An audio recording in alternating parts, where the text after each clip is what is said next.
They say silence is the safest place for people like him.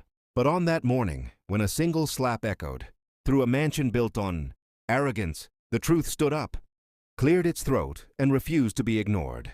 Stay with this story to the end, because what looked like a mistake became a mirror, and not everyone could bear their own reflection. Don't forget to subscribe. Your support is what will help us reach our first 1,000 subscribers. The marble floor was so polished it reflected the chandelier like a frozen sun. Every step felt like trespassing on wealth. Elijah moved quietly, the way he had learned to, eyes lowered, shoulders squared, breath measured. The uniform they gave him was too thin for the cold, air conditioning, and too small for his dignity, but he wore it anyway. He always did. Elijah was the housemaid, or at least that was what they called him.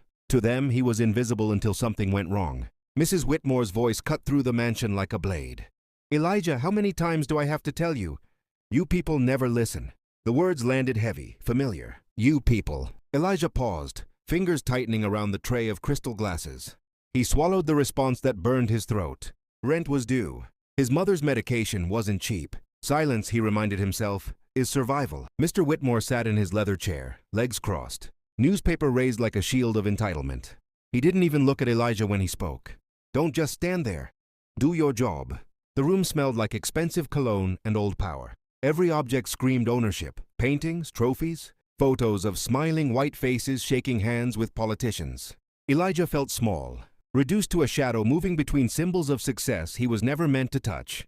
As he reached to place the tray down, Mrs. Whitmore stood abruptly. "Careful. Do you even know what those glasses cost?" She stepped closer, too close, pointing a manicured finger inches from his face. "Honestly, sometimes I wonder how people like you even find work. People like you." The words pressed on his chest, squeezing air from his lungs. His heart pounded, not with anger, but with the familiar ache of being measured, judged and dismissed before he ever spoke. Then it happened. As Elijah turned, startled by her sudden movement, his elbow knocked the tray. The glasses clattered. In the scramble, his open hand swung back instinctively. Slap. The sound cracked through the room like thunder. Time froze. Mrs. Whitmore staggered back, eyes wide, hand flying to her cheek. Mr. Whitmore leapt to his feet, newspaper falling to the floor. "Did you just?" he roared. "You assaulted my wife." Elijah's world collapsed in.